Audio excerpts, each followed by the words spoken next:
Chaque jour, sans même qu'on s'en rende compte, on est en plein milieu d'une guerre invisible. Une bataille permanente contre des organismes si petits qu'on ne peut même pas les voir. Aujourd'hui, on va décortiquer ensemble l'arsenal qu'on utilise dans ce conflit, les fameux agents antimicrobiens. Regardez bien ces objets du quotidien. Ce sont nos armes. Ça nous montre bien que cette guerre, elle se joue absolument partout, que ce soit dans les hôpitaux ou dans nos propres cuisines. Chacun de ces objets est une arme. Et on va voir ensemble comment ces armes fonctionnent, mais aussi pourquoi le champ de bataille est en train de changer de manière radicale. Alors avant d'aller plus loin, mettons les choses au clair. C'est très simple. Tous les antibiotiques sont des antimicrobiens, mais l'inverse n'est pas vrai. C'est un peu comme dire que tous les pouces sont des doigts, mais que tous les doigts ne sont pas des pouces. Les antimicrobiens, c'est la grande armée, et les antibiotiques, ce sont les forces spéciales, ultra spécialisées contre un seul type d'ennemi, les bactéries. Cette guerre, elle se joue sur deux fronts. D'un côté, bien sûr, il faut détruire ou freiner les microbes qui nous rendent malades, mais de l'autre, et c'est tout aussi crucial, il faut savoir protéger et même cultiver les micro-organismes qui, eux, nous sont bénéfiques. C'est un véritable jeu d'équilibriste. Pour mener cette guerre, on dispose en gros de deux grandes stratégies. Pour que ce soit bien clair, on va les classer en deux catégories très simples. D'un côté, la force brute, et de l'autre, ce qu'on va appeler les bombes intelligentes. Et cette différence, elle est fondamentale. D'un côté, la force brute, c'est le nettoyage à grande échelle de notre environnement. On désinfecte les surfaces, l'air, la nourriture. De l'autre, les bombes intelligentes, ce sont les traitements médicaux, des agents de précision qui doivent éliminer l'ennemi à l'intérieur de notre corps, mais sans faire de dégâts collatéraux. Allez, commençons par la première méthode de force brute, les attaques physiques. Là, on ne fait pas vraiment dans la dentelle. L'idée, c'est d'utiliser les lois de la physique pour rendre un environnement tout simplement invivable pour les microbes. La chaleur, c'est sans doute notre plus vieil allié. Quand on cuit des aliments, qu'on pasteurise du lait ou qu'on stérilise du matériel chirurgical dans un autoclave, le principe reste le même. La chaleur agite tellement les protéines des microbes qu'elles se déforment et deviennent inutilisables. La mort cellulaire est garantie. On passe maintenant à une arme un peu plus high-tech, les radiations. Les rayons UV, par exemple, sont excellents pour purifier l'air ou l'eau. Les rayonnements ionisants, eux, sont encore plus puissants.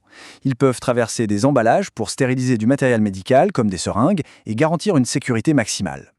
Et bien sûr, il y a l'arsenal chimique, le savon, l'eau de javel, l'alcool pour désinfecter une plaie, on les connaît tous.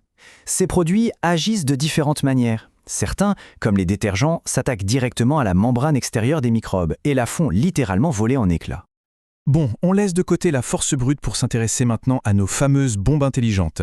Ces agents chimiothérapeutiques, nos antibiotiques, sont conçus pour une mission bien plus fine, bien plus délicate, opérés à l'intérieur même du corps humain.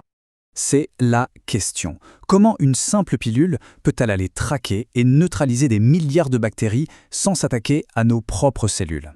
Eh bien, la réponse, elle se trouve dans une stratégie de ciblage d'une précision absolument chirurgicale. Pour bien comprendre, il faut imaginer une bactérie comme une toute petite usine. Une usine avec des murs, des portes, une chaîne de montage et des plans de fabrication. Les antibiotiques, eux, ce sont des agents de sabotage, et chacun est spécialisé pour paralyser une partie bien précise de cette usine. Voici donc les 4 stratégies de sabotage principales. Certains antibiotiques, comme la pénicilline, vont empêcher la bactérie de construire ses murs. Elle devient alors si fragile qu'elle finit par exploser. D'autres percent des trous dans sa membrane, ce qui provoque des fuites mortelles. D'autres encore viennent bloquer la chaîne de montage des protéines, ce qui stoppe net toute son activité. Et enfin, certains vont carrément corrompre les plans, l'ADN de l'usine, empêchant la bactérie de se copier. On arrive maintenant au cœur du problème actuel. Pendant des décennies, on a cru que nos bombes intelligentes étaient infaillibles. Mais on a sous-estimé une chose essentielle, la capacité de l'ennemi à évoluer. Voilà la question qui hante les médecins et les chercheurs du monde entier. La réponse est à la fois simple et terrifiante. Les bactéries apprennent à se défendre. Elles contre-attaquent. Le point crucial est là. Une bactérie est dite résistante quand elle peut tout simplement ignorer une dose d'antibiotiques qui aurait dû la tuer. Elle a trouvé un moyen de survivre à notre meilleure attaque. Et c'est là que ça devient fascinant et inquiétant à la fois. Une bactérie qui développe une défense ne la garde pas pour elle. Non, via un processus qu'on appelle la conjugaison, elle peut copier ses gènes de résistance et les transmettre à ses voisines, même si elles ne sont pas de la même espèce. C'est comme si un soldat inventait un gilet pare-balles et pouvait instantanément partager les plans avec toute l'armée ennemie. Et leurs défenses sont incroyablement ingénieuses. Certaines installent des sortes de pompes pour éjecter l'antibiotique dès qu'il tente d'entrer.